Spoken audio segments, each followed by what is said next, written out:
Blind Pew here. So, we turned up in this system, the Hermitage system, looking for some synthetic Syrah to replace the synthetic Claret we lost last transmission. But, we've stumbled upon this abandoned research facility, which looks to have been owned by the infamous INRA. Let's get down and investigate.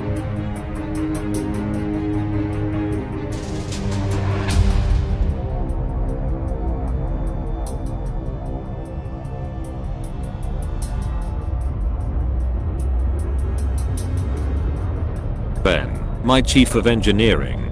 Hi there. And Jed, my temporary communications officer. Greetings to all my family. Stay on board whilst I descend in the SRV. Be careful, Pew. No one really knows what happened to INRA. There are rumors.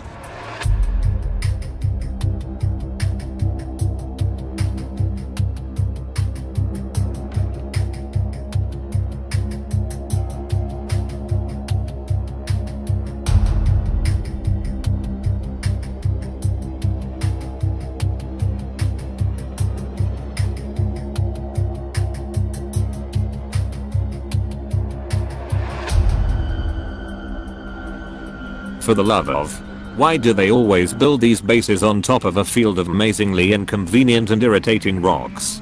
Still, back on topic, Ben and Jed, you will know from previous transmissions that INRA, the Intergalactic Naval Reserve Arm. Oh, look at that. The main container there says warning mycoid hazard, and what is this spilled all over the floor? Where was I? Ah yes. Or INRA as I call them. Were a supranational research and military organization created by the main powers around 100 years ago, at the time of the last Thargoid war. Their objective was to research and defeat the Thargoids. Rumors are that they developed a virus, the mycoid virus, that was able to disable the Thargoid hyperdrives and do other unpleasant things to them. Once the Thargoids left, INRA was disbanded, but some rumors say they went rogue, or at least some element within INRA did. Perhaps they formed some other shadowy organization. Though look at these, they bear a passing resemblance to the Kane Massey crates, if you recall all the hysteria that surrounded those when they were found at a suspicious crash site some time ago. Chaps, I've located some settlement communication uploads, transmitting back to you now. Let's see what we can learn. We received a very exciting delivery today. Pieces of recovered Thargoid technology. Even fragments of spacecraft. Most of the samples are damaged, but we should still be able to put them to good use. Thargoid technology is in many respects far more advanced than our own. Understanding it could open up all kinds of possibilities and rapidly accelerate our own development. Space travel, energy, weapons, even medicine. The applications are potentially limitless. I suspect there's a key discovery to be made, one that will open up the aliens' technology to us. Who knows? Perhaps I'll be the one to make it. But I'm getting ahead of myself. There's lots of work to be done before we can start popping champagne corks. I've given the research teams their assignments. Let's see what they can find out. Progress is slow. And much of what we knew about the Thargoids, or thought we knew, has had to be revised. But I suppose that's to be expected. We now have 12 active research projects focusing on a number of different areas. I find myself growing impatient with some of my colleagues. But that's the problem with being a perfectionist. I set high standards for myself, and I expect others to do the same. Phase 3 has been a failure.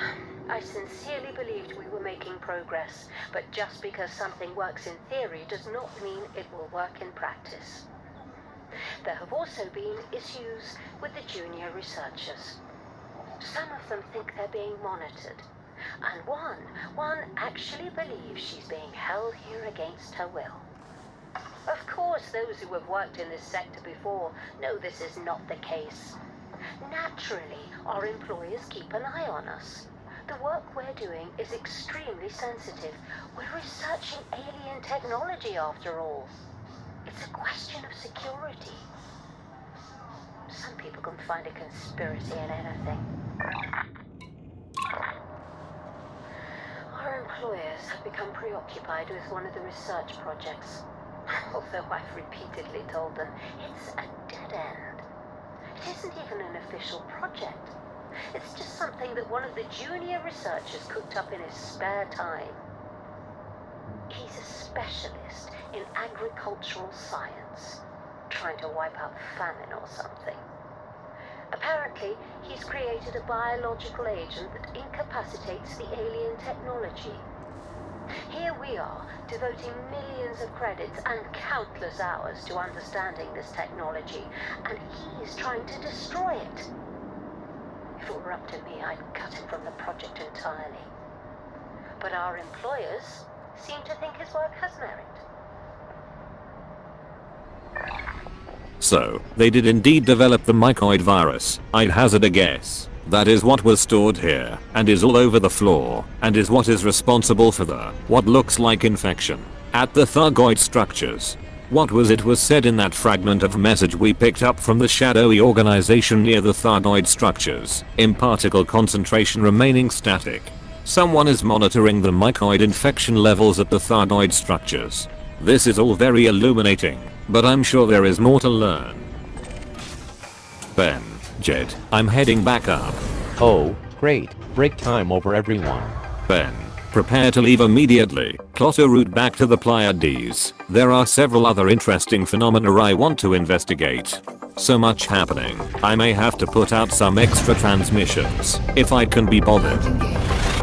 Is it me, or is there more going on in which space in recent days? In addition to the green lights, Thargoids methinks we have these red ones, and blue. Who, or what, are they? Well, until next time, good luck commanders. And I'll see you out there.